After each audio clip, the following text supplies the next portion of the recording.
Cyber security में बहुत 100% आना चाहिए, क्योंकि साइबर सिक्योरिटी कंपनीज बहुत कम है। आप पकड़ के चलो कि मैक्सिमम 300 प्लस कंपनीज है सिर्फ साइबर सिक्योरिटीज में। देश के लिए कुछ करना है, ऐसे बहुत सारे चीज़ें मिलिट्रीज के रिलेटेड मूवीज देखते थे। बट यहाँ पे अलग चीज़ थी कि वो एजेंट बनना या वो चीज़ बनना, वो सिर्फ हीरो बनती थी। बट यहाँ पे हीरो आप साइबर सिक्योरिटी के जरिए भी बन सकते हैं। इंडिया में आपने अगर देखा होगा कि हर जगह पे स्टार्टअप्स का माहौल है। 2030 तक हमारे पास अभी के रिलेटेड 100 प्लस यूनिकॉर्न्स है। 2030 तक हम ये सोच रहे हैं कि यहाँ पे मतलब इंडिया में 101% 1000 प्लस यूनिकॉर्न जा सकते हो, तो हमारा मोनोपोली भी बनेगा, आउटपुट भी बनेगा। सेल्स के प्रोसेस में अगर आप देखेंगे कि मैं 2014 में जब मैं उद्योग वर्ल्ड में आया, तो मुझे वहां से प्रेरणा मिली कि यस, ये चीज हम कर सकते हैं।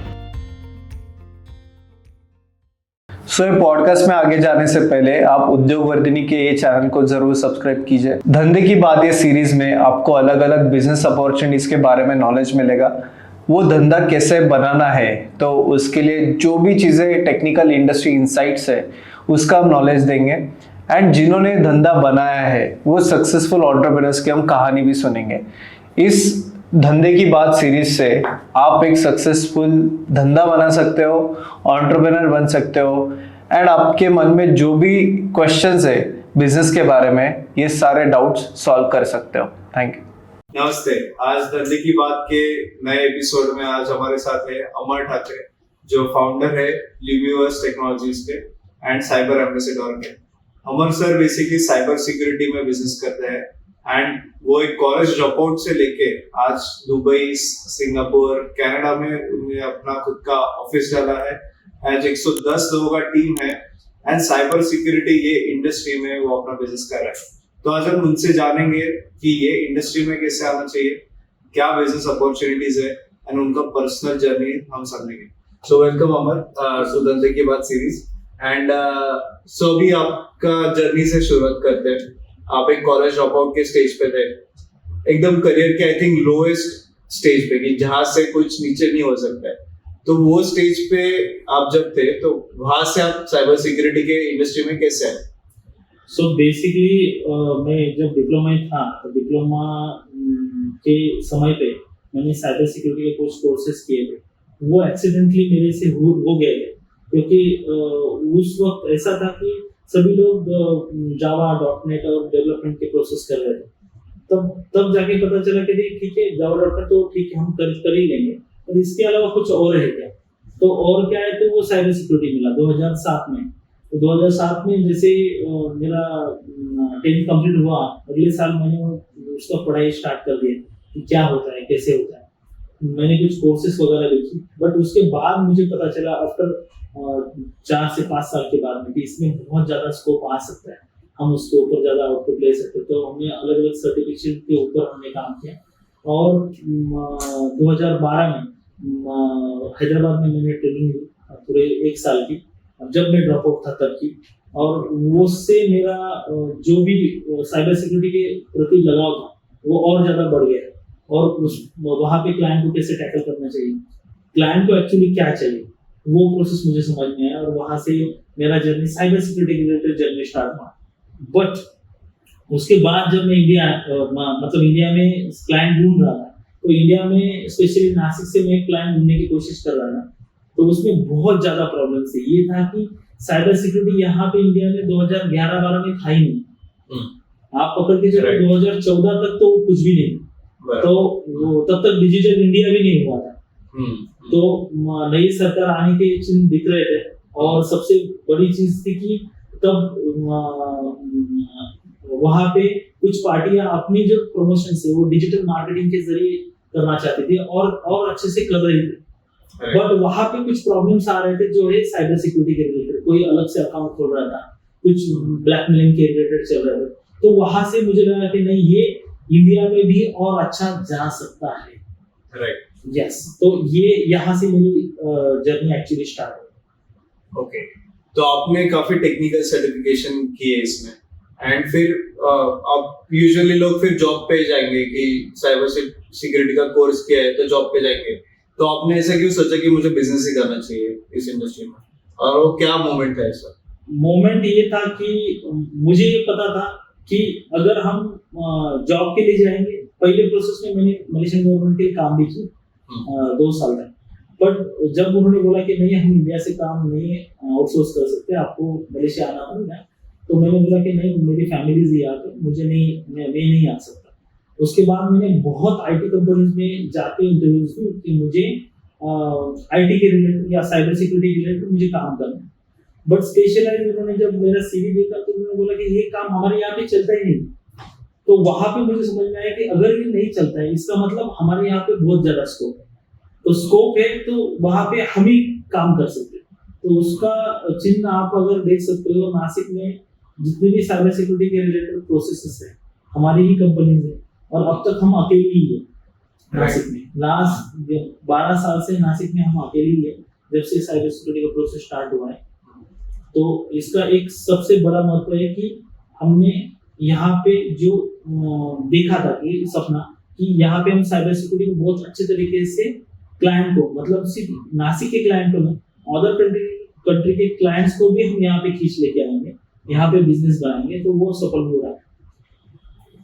सो आपने बताया वो 2012 का पीरियड था जब भी अवेयरनेस ही नहीं है। मतलब अभी आज से मैं 10 साल पहले अगर एआई की भी बात करूं तो किसी को एआई पता नहीं, बट आज सब लोगों को पता है। तो आज वैसे ही साइबर सिक्योरिटी का भी है कि सबको अवेयरनेस है।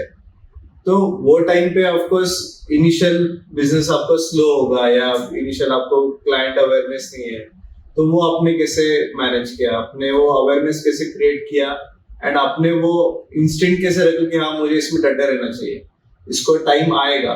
ये आपको कैसे लगा? जब छोटे थे तभी जेम्स बॉन्ड, डाई हार्ड की मूवी देखते थे कि एजेंट बनना है, देश के लिए कुछ करना है, ऐसे बहुत सारे चीजें मिलिट्रीज के रिलेटेड मूवीज देखते थे। बट यहाँ पे अलग चीज थी कि वो एजेंट बनना या वो चीज बनना, वो सिर्फ हीरो बनती थी। बट यहाँ पे हीरो आप साइबर सिक्योरिटी के जरिए भी बन सकते हो। आप आईटी कंपनी में जाके भी और आईटी का प्रोसेस बना के भी आप यहाँ पे दे सकते हो। और सबसे इम्पोर्टेंट चीज, मुझे यहाँ पे डटे रहने का एक ही मुकाबला मिला कि मुझे बहुत सारे अच्छे लोग मिले सभी जगह पर, कि उन्होंने मुझे सपोर्ट किया कि अगर आज नहीं कल ये प्रोसेस के लिए अच्छा आउटपुट आ सकता है। और सबसे इम्पोर्टेंट साइबर अवेयरनेस कैंपेन्स हमने जब स्टार्ट किए, यहाँ पे मैं जरूर नाम लेना चाहूँगा हमारे commissioner of police Ravindra ji Singhal sir, उनके जरिए से हमने साइबर एम्बेसडर प्रोसेस स्टार्ट किया। उनके साथ में बहुत सारे लोग आए, अभी बहुत अच्छे अच्छे कंपनी में लोग काम भी कर रहे हैं। बट एडवोकेट कॉलेजेस जो अपने किकेवाक का या केटीएचएम का जो कॉलेजेस है यहाँ के, और बाकी के कॉलेजेस से एडवोकेट या एलएलबी के रिलेटेड या आप पकड़ चले इंजीनियरिंग कॉलेजेस के रिलेटेड, यहाँ पे लोगों का समूह तैयार हुआ। और वहाँ पे हमने जब स्ट्रेटेजीज बनाना चालू किया कि कैसे हम कैंपेनिंग कर सकते हैं। नासिक इंडस्ट्रियल मर्चेंट जो अपना मैन्युफैक्चरिंग एसोसिएशन है, आईमा है, नीमा है, नासिक आईटी एसोसिएशन है, ये अलग अलग 56 अलग अलग ऑर्गेनाइजेशन है नासिक में।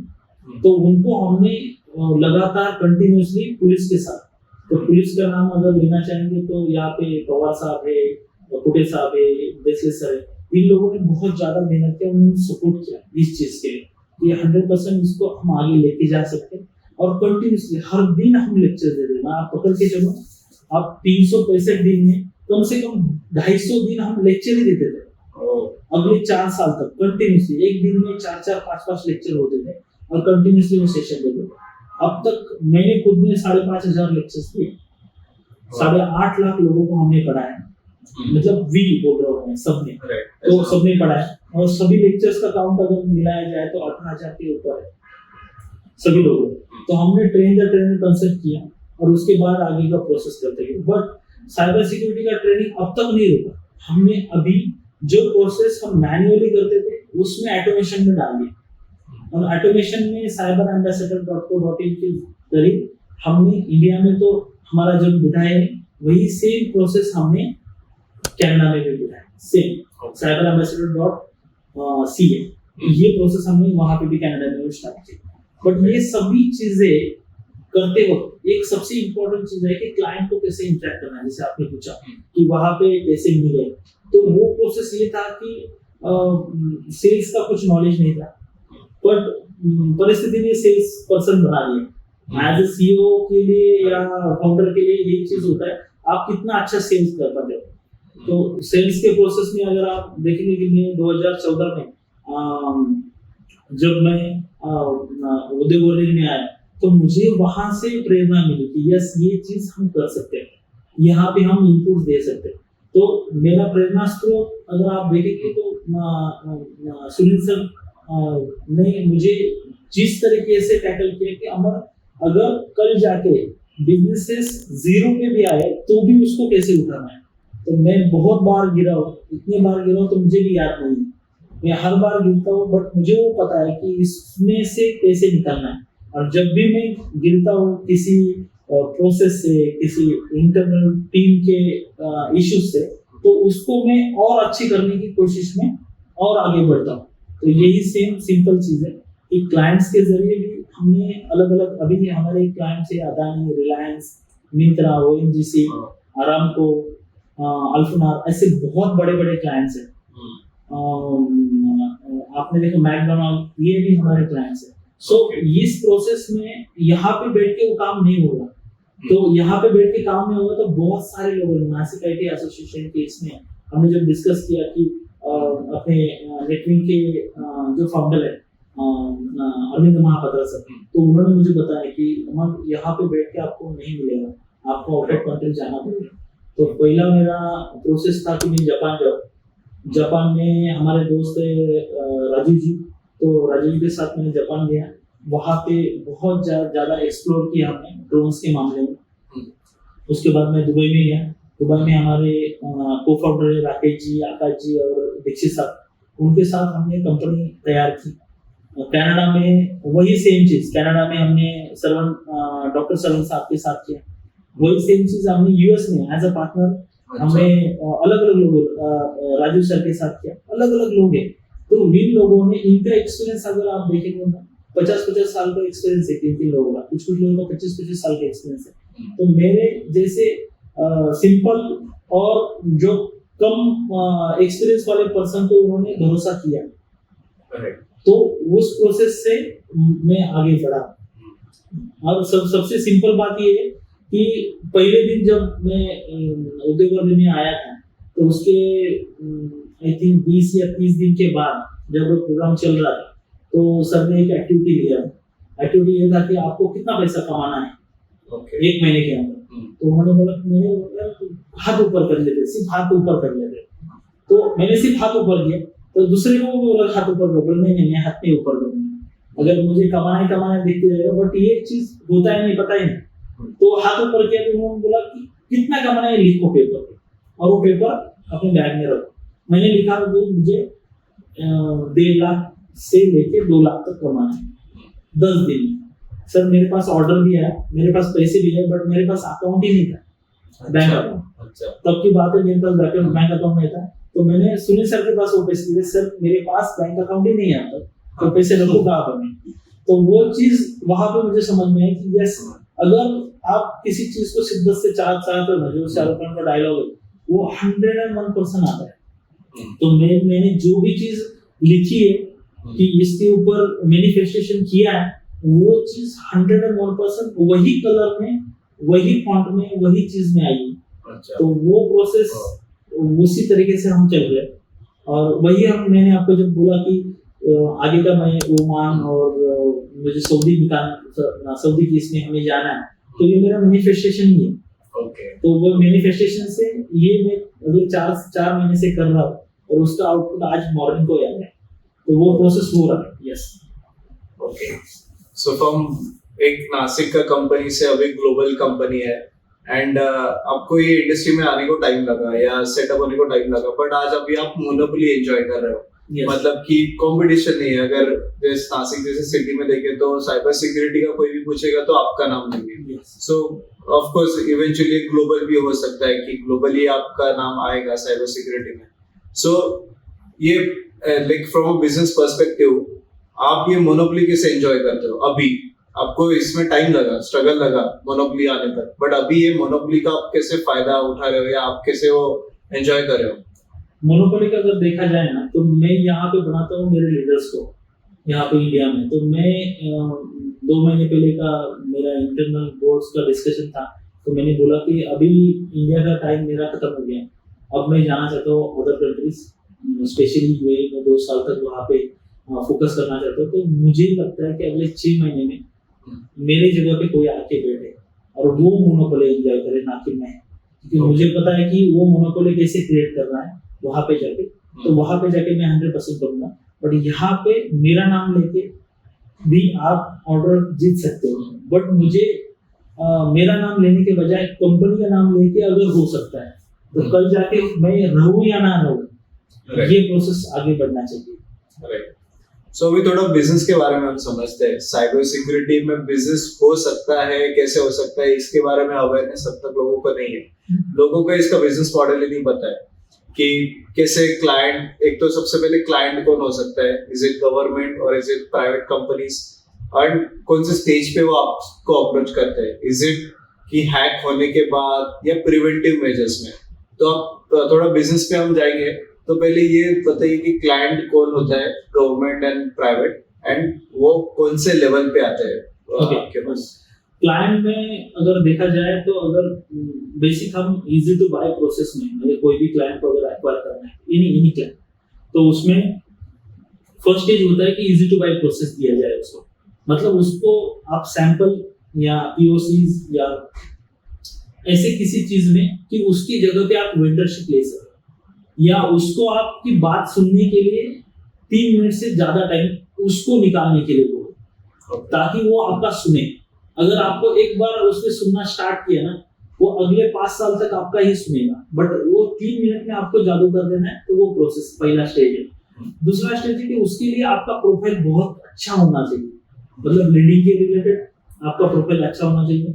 मुझे रिसेंटली साइबर सिक्योरिटी अवार्ड की प्रोसेस में जो लिंक्डइन का प्रोसेस होता है, साइबर सिक्योरिटी वॉइसेस चीज में जो ब्लॉग्स और बाकी की चीजें मेरी टीम भी उसमें बनाती है, वो टीम का ज्यादा हाथ है मेरे बजाय, तो वो टीम सब कुछ चीजें बना के वहां पे लिंक्डइन पे पोस्ट करती है, जो बाकी के कंपनीज को वो चीज बहुत ज्यादा काम में आती है। और यहाँ पे सब्सक्राइबर अगर आप देखेंगे बहुत ज्यादा बढ़ रहे हैं, और व्यूअर जो है, व्यूअर आप पकड़ के चलो 50,000 पर डे की व्यूअर्स है। अगर एक पर्सन किसी पोस्ट डालता है और वहां पे बैकलिंक अगर देता है कुछ चीज, तो वहां से लीड जनरेट और बाकी का बिजनेस आने के चांसेस बहुत ज्यादा है। ये एक प्रोसेस है। और सबसे इंपॉर्टेंट चीज अगर आप देखा जाए कि एक सिंगल पर्सन भी आपका क्लाइंट हो सकता है, वो है कि साइबर इंश्योरेंस आप उसको दे सकते हो या अवेयरनेस उसको दे सकते हो एज ए मेंबरशिप प्लेटफॉर्म पे। हमने साइबर एम्बेसडर में हमने देखा कि हम B2B बहुत ज्यादा बिजनेस कर रहे हैं। B2B हम दिन भर के 100 क्लाइंट के साथ बात कर रहे हैं, अलग अलग डिस्कशंस कर रहे हैं। बैंक्स में हमारे 340 बैंक्स हैं, यहाँ पे इंडिया के 340 बैंक्स में हम बिजनेस कर रहे हैं। 1890 प्लस हमारे कॉर्पोरेट क्लाइंट्स हैं। तो हम ये देख रहे हैं कि बहुत बढ़िया है, ये चीज सबसे अच्छी चल रही है, ये आगे जाके 10,000 भी होगी, बट हम कॉमन मैन के लिए कुछ भी नहीं कर रहे। ये 5 साल पहले की बात है, कॉमन मैन के लिए कुछ भी नहीं कर रहे। तो उसको हम क्या कर सकते हैं? उसके लिए हम एक चीज कर सकते हैं, वो सिंगल चीज है, वो है कि आप 1-to-1 साइबर अवेयरनेस प्रोसेस ले सकते हो। तो उसके लिए हमने LMS बनाया, प्रोसेस बनाए, आप वहां पे लॉगिन करके डायरेक्टली पूरा प्रोसेस कंप्लीट करके आपके हाथ में सर्टिफिकेट आ जाएगा, ताकि आपको पता चले कि आप कितने अवेयर हो या नहीं हो। उस प्रोसेस में हो सकता है वो हर कंपनी पर्सन भी कर सकता है, अलग अलग प्रोसेस में मिला सकता है, बट ये इजी टू बाय प्रोसेस है, ये फ्री प्रोसेस है। बट उसको अगर कुछ प्रॉब्लम, जैसे कि मैंने आपको बताया 5,500 लेक्चर्स दे, इसमें सबसे बड़ा अच्छा काम क्या हुआ, हमारा नाम सभी जगह पे गया, बट सबसे बुरा काम नहीं बोल सकते उसको, प्रेशर वाला काम बोल सकते उसको। ये हुआ कि हम जब काम कर रहे हैं ना, उसके साथ में मेरा फोन बज रहा है, सर मेरा ये अकाउंट हैक हो गया, वो हो गया। तो वहां पे जो प्रॉब्लम्स है ना, यहाँ पे प्रॉब्लम्स को हमने उस तरीके को हम जब सेशन डिलीवर करते थे साइबर अवेयरनेस का, तब हम बोलते थे सर आप कोई भी काम बोलो, हम आपको फ्री में सॉल्यूशन दे देंगे, या आपको हम कुछ ना कुछ करके उसको आपकी प्रॉब्लम्स को हम रोकेंगे। बट यहाँ पे सबसे बड़ी प्रॉब्लम क्या है, हम नहीं कर पाते। तो हमने वो साइबर एम्बेसडर प्लान लॉन्च किया, मेंबरशिप लॉन्च की, ताकि हर फैमिलीज को वो मिले, हर प्रोसेस को मिले। और हमारे यहाँ पे जो सपना था कि हम कॉमन मैन के हर एक पर्सन के मोबाइल में हो। तो हमारा जो नया रिसेंटली जो मोबाइल का एप्लीकेशन लॉन्च होने वाला है उसमें जो फ्रॉड होते हैं वो फ्रॉड जीरो प्रोसेस पे कैसे लेके आ सकते हैं, उसके रिलेटेड हमने ये चीजें बनाई कि क्यूआर के रिलेटेड स्कैम होगा, कोई नंबर के रिलेटेड स्कैम होगा, या ट्रू कॉलर का सब एप्लीकेशन हमने बना दिया। तो वहां पे हमने यूआरएल अगर आपको कोई आता है तो आप वहां पे चेक कर सकते हो, आपका कोई एप्लीकेशन अगर आता है तो आप वहां पे चेक कर सकते हो, ताकि आप डाउनलोड करने से बचे। और आपको हर दिन उसमें नोटिफिकेशन मिलेगा, मराठी में, हिंदी में, इंग्लिश में, आपको जो लैंग्वेज चाहिए वो लैंग्वेज। 10 लैंग्वेजेस के प्रोसेस में हम अगले साल तक जा रहे हैं। अभी के लिए हमारे तीन ही लैंग्वेजेस हैं। आप जो भी लैंग्वेज सिलेक्ट करते हो उस नोटिफिकेशन में आपको वो चीज मिलती रहेगी कंटिन्यूसली, और वहां पे आपको मिलता रहेगा कि यस ये आज का फ्रॉड ऐसा ऐसा है। तो उस प्रोसेस में हमने उसको सॉल्यूशन निकाल सकते हैं, क्योंकि हमने साइबर पुलिस के लिए 380 केसेस सॉल्व किए लास्ट 4 इयर्स में। 2015 से लेके 18-19 तक हमने इतने सारे केसेस सॉल्व किए। उसकी एसओपीज और हर दिन जो डिजिटल अरेस्ट वाला जो प्रोसेस अभी आपको देखने के लिए मिल रहा है, छोटे छोटे बच्चे सुसाइड कर रहे हैं किस गेम की वजह से, अलग अलग प्रोसेस की वजह से। यहाँ पे रैंसमवेयर अटैक्स हो रहे कॉर्पोरेट्स के ऊपर। ऐसे बहुत छोटी छोटी चीजों से बड़े बड़े इम्पैक्ट्स हो रहे हैं, तो उसको कैसे रोक सकते हैं।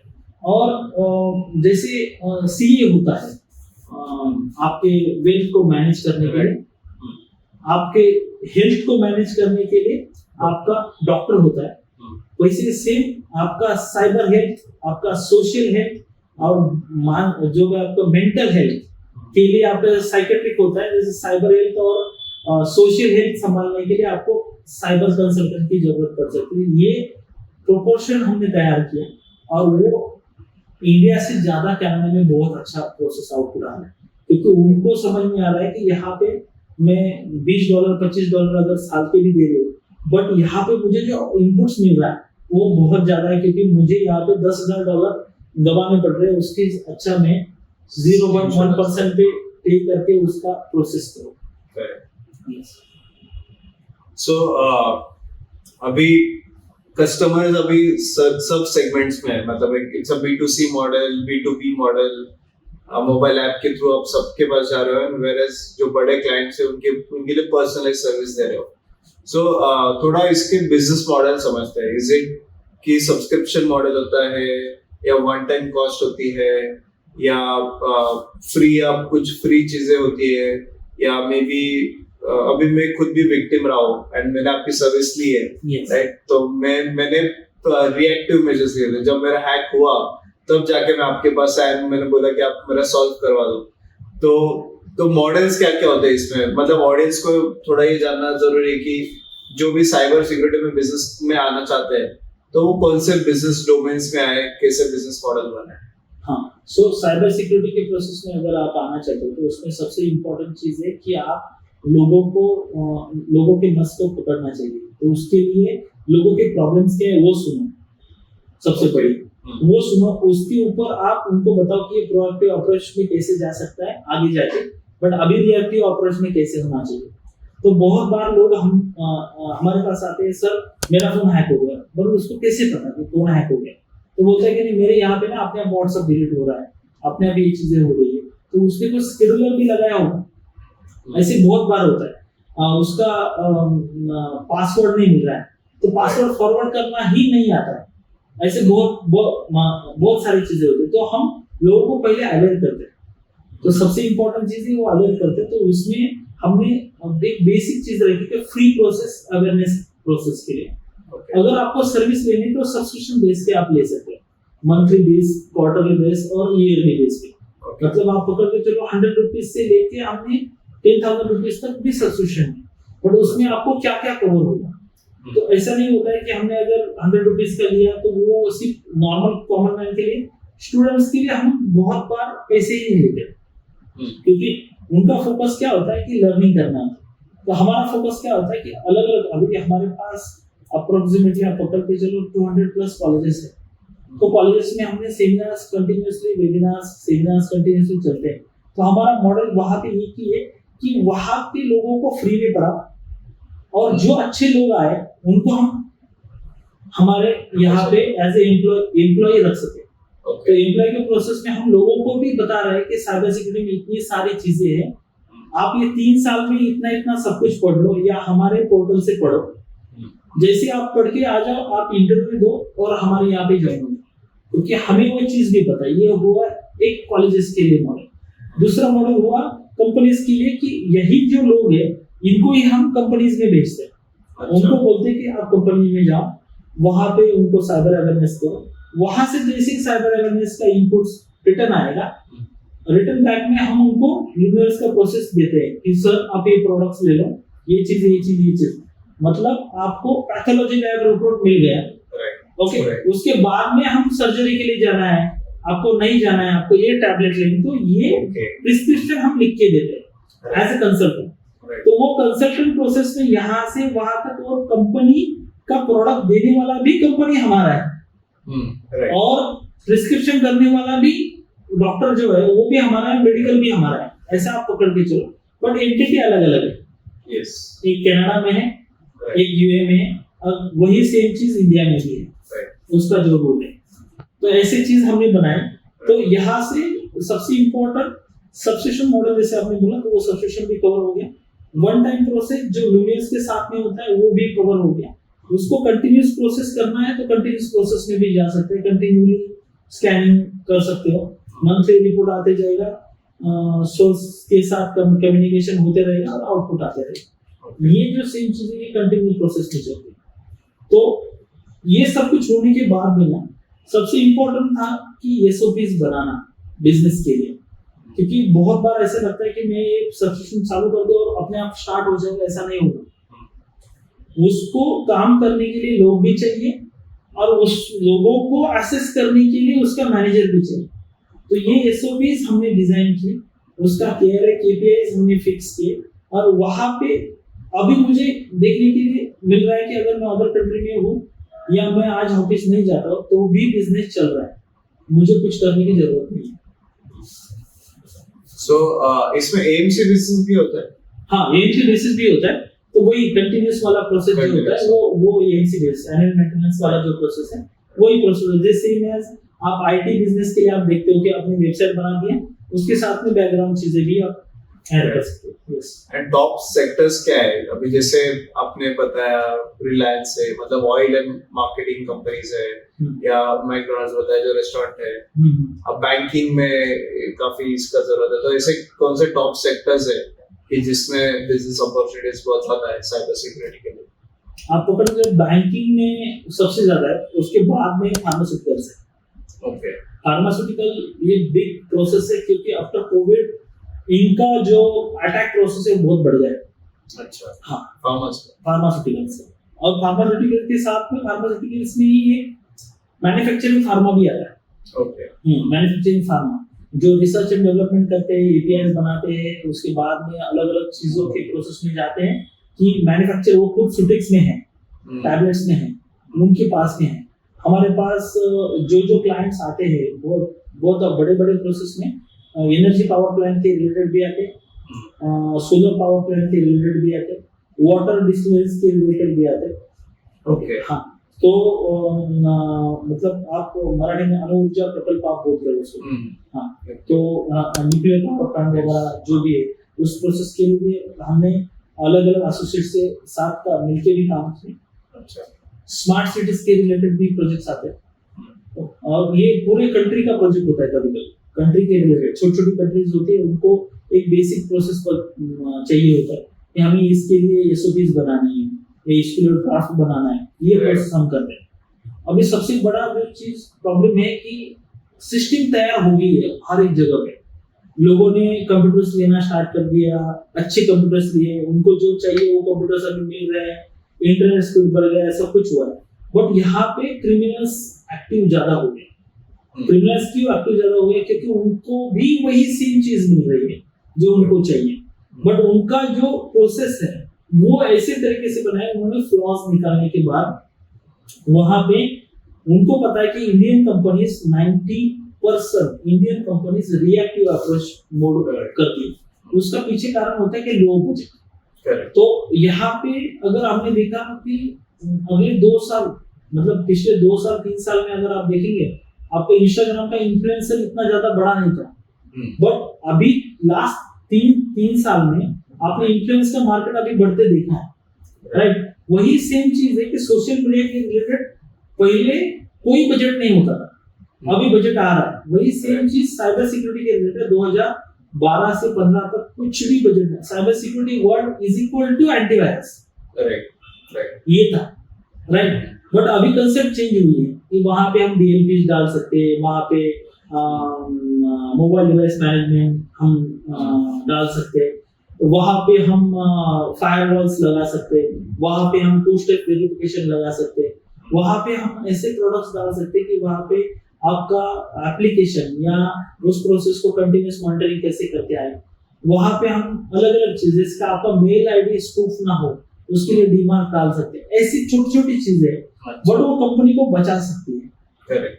हाँ, कंपनी को बचा सकती है। और कंपनी को एक छोटे 10-20 हजार के प्रोडक्ट्स में से आप करोड़ों का प्रोसेस बचा सकते हो।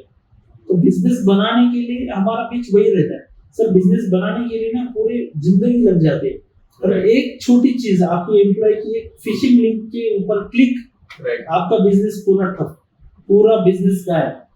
ऐसा कोई एग्जांपल दो ना कि जिसमें बहुत बड़ा कोई घपला हुआ है, कोई कंपनी पूरा शाइकल हो गया, डूब गया, ऐसा कोई है? बहुत बड़ा आपका एक्सपीरियंस है इन जनरल इंडस्ट्री का कोई एग्जांपल? बहुत है ऐसे कि इंटरनल इंडस्ट्रीज में अभी मतलब बहुत कंपनीज के नाम, माइक्रोसॉफ्ट के रिलेटेड भी अभी रिसेंटली हुआ था।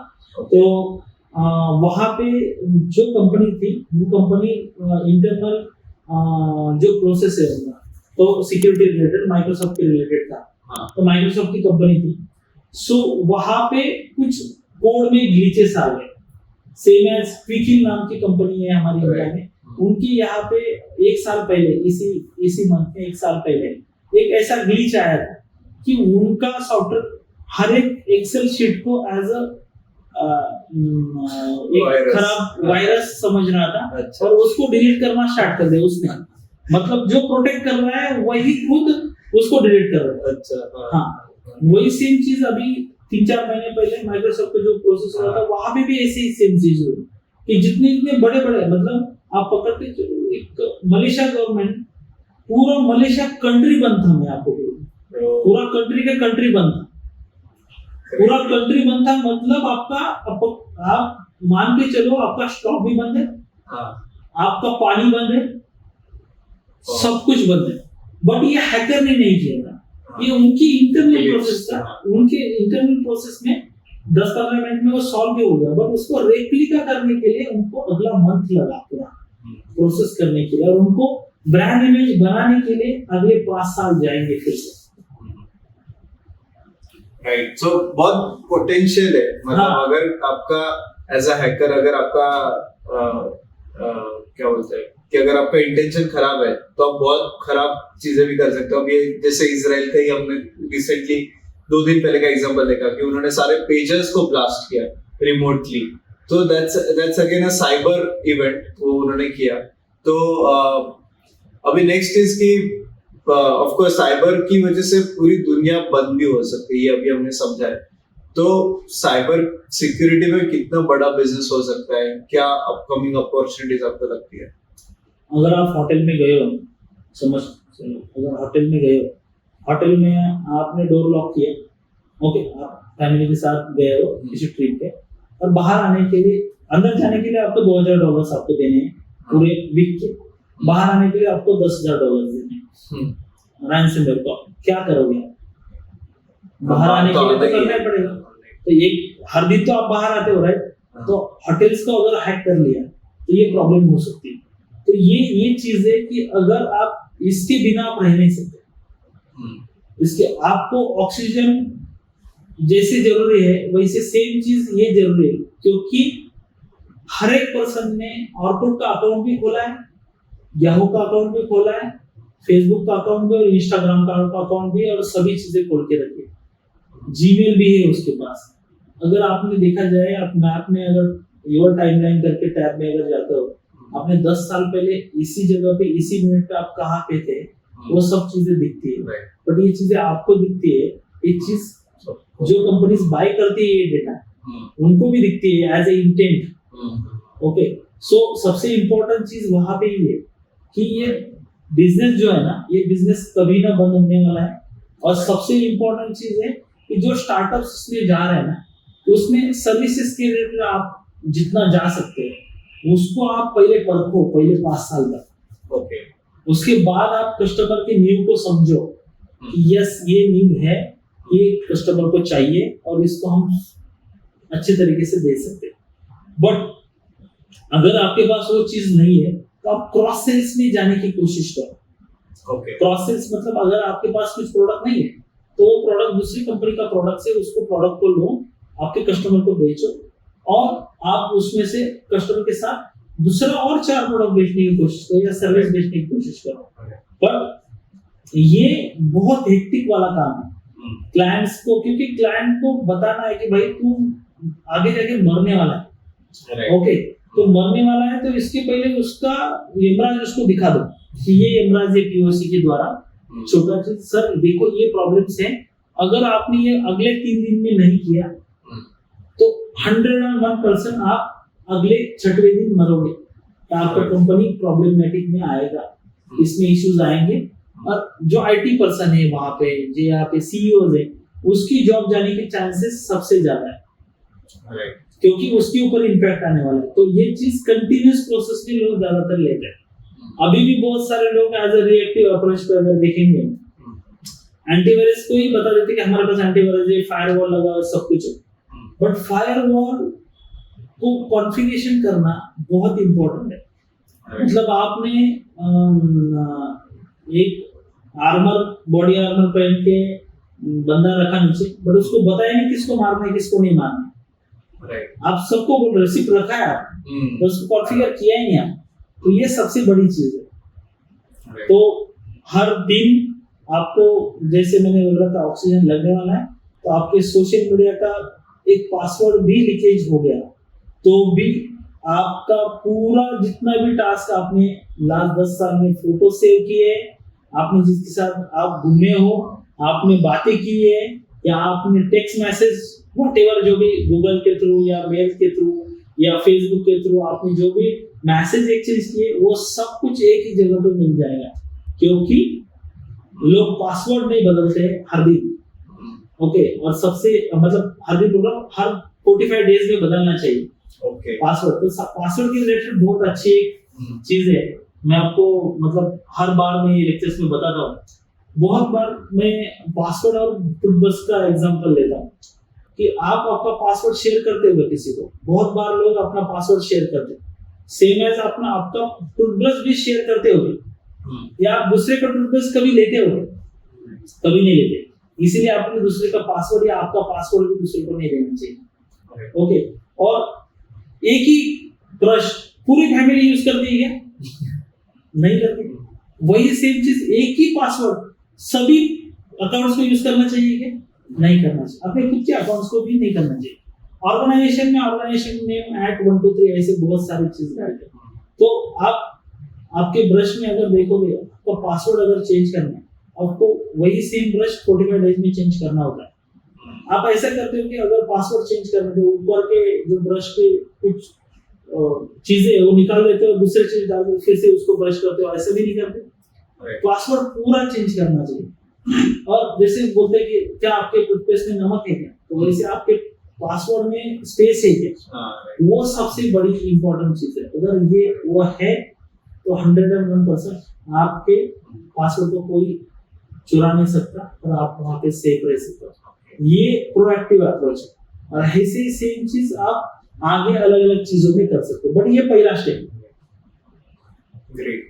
सो मैं एक आखिरी सवाल करूंगा, जो कि जिसी को भी इस इंडस्ट्री में आना है, साइबर सिक्योरिटी में बिजनेस करना है, उसका भी गोल है, पेपर पे उसने लिखा है कहीं इतना पैसा कमाना है, ऐसे कुछ एम्बिशंस है, तो आप क्या एडवाइस दोगे, कैसे किस तरीके से उन्हें आना चाहिए, एंड क्या एडवाइस दोगे आप उनके लिए? सबसे बड़ी चीज है कि आप जो भी ड्रीम रख रहे हो ना, कहीं पे आप वही सेम चीज के लिए काम करो। ओके, तो जो ड्रीम आपको आप अभी जो काम कर रहे हो ना, अगले 5 साल के बाद 101% वही आप बिजनेस खोलने वाले हो, ये सबसे बड़ी चीज है। इंडिया में आपने अगर देखा होगा कि हर जगह पे स्टार्टअप्स का माहौल है। 2030 तक हमारे पास अभी के रिलेटेड 100+ यूनिकॉर्न्स है। 2030 तक हम ये सोच रहे हैं कि यहाँ पे मतलब इंडिया में 101% 1000+ यूनिकॉर्न जा सकते हो, तो हमारा मोनोपोली भी बनेगा, आउटपुट भी बनेगा, और यहाँ पे देश का काम भी हो रहा है। तो उसकी चीज के लिए आपको खुद से सीखना है। भाई मुझे काम करना है, मैं खुद से आज ही चालू कर देता हूँ, ऐसा नहीं करना। आपको कहीं ना कहीं पे जॉब करना है, कहीं ना कहीं पे तो आपको फ्रीलांसिंग करना है। यहाँ पे आपको समझ में आएगा कि यस ये चीज हो रही है। बट एज अ एंटरप्रेन्योर मुझे ये समझ में आता है कि मैंने जो गलतियां की है लास्ट 10-12 साल में, वो ये कि सब चीज मैं खुद करूंगा, ये गलत बात है। मैं जिसमें माहिर हूँ वही ही चीज मैं करूंगा, बाकी की चीजों के लिए मैं पार्टनर्स लूंगा, उनको भी सेम शेयर दूंगा और उनको बोलूंगा कि सर आप भी मेरे साथ आ जाओ। जब ये चीज मैंने जानी तो उसके बाद हमारी कंपनी मल्टीप्लाई होने के लिए स्टार्ट हुआ। ग्रेट। एंड साइबर सिक्योरिटी में आना चाहिए या नहीं? साइबर सिक्योरिटी में बहुत 100% आना चाहिए, क्योंकि साइबर सिक्योरिटी कंपनीज बहुत कम है। आपको पता चलो कि मैक्सिमम 300+ कंपनीज है सिर्फ साइबर सिक्योरिटीज में। बट जो कंपनीज आती है, मतलब आप अगर 3 से 4 कंपनीज पर मंथ आती है, पर मंथ नई कंपनीज। बट वो आने का जो प्रोसेस है, उसमें जाने का प्रोसेस भी बहुत बड़ा है, क्योंकि उनको कस्टमर समझ में नहीं आता है। क्योंकि कस्टमर वो इस तरीके से टैकल करते कि जो चीज उनकी कंपनी ने या उनके कॉम्पिटिटर ने दी है, उसके पास एक्सपीरियंसेस है, उसके पास लोग है, उसके पास सर्टिफिकेशंस है, उसके पास ऑलरेडी जानने वाले लोग हैं, उसने कैंपेनिंग किया है, उसने अलग अलग जगह पे मार्केटिंग की है। तो उसके बजाय आप जो आपने कुछ नहीं किया, तो आपका प्रपोजल L1 लेवल पे भी होगा, तो भी वो आगे जाके अभी के लिए यस बोलेगा। कब कुछ क्लाइंट जो है अभी के लिए यस बोलते कि हाँ सर L1 है तो हम कर लेते हैं। बट पहले चीज में हम भी वही करते थे, सर L1 हमारा है, आप प्राइस बोलो हम कम कर देंगे। अभी के लिए नहीं हम बोलते, अभी के लिए हम यही बोलते हैं, सर आपको क्या चाहिए? आपको सिर्फ सर्टिफिकेट चाहिए तो हम नहीं देंगे। अगर आपको सच में हैकर से बचना है तो हम यहाँ पे अवेलेबल हैं, हम पैनिक नहीं होते। अगर आगे जाके आपका प्रॉब्लम्स आया भी तो उसके लिए हम यहाँ पे खड़े, हम उसको सर्वाइव करके आपको आगे लेके जाएंगे, उसमें प्रॉब्लम्स आएगी ही नहीं। Correct. Yes, great. So thank you so much Amar for wonderful guidance and बहुत कुछ आपने इस इंडस्ट्री के बारे में अवेयरनेस क्रिएट किया एंड आपका journey from a dropout to having offices globally, ये बहुत इंस्पायरिंग है। एंड कैसे आपने वो टाइम पे 10-12 साल पहले आपने ये ड्रीम किया कि साइबर सिक्योरिटी स्पेस में जाना चाहिए, क्योंकि लोग यूजुअली जो कॉमन बिजनेसेस है वहीं पे जाते हैं, बट आपने कुछ हटके बिजनेस ढूंढा जहाँ जिसका मार्केट भी एस्टेब्लिश नहीं था, आपने अवेयरनेस किया एंड फिर ये बड़ा बिजनेस बनाया। बहुत इंस्पायरिंग है and I am sure audience को काफी हेल्पफुल रहेगा। सो thank you so much. Thank you.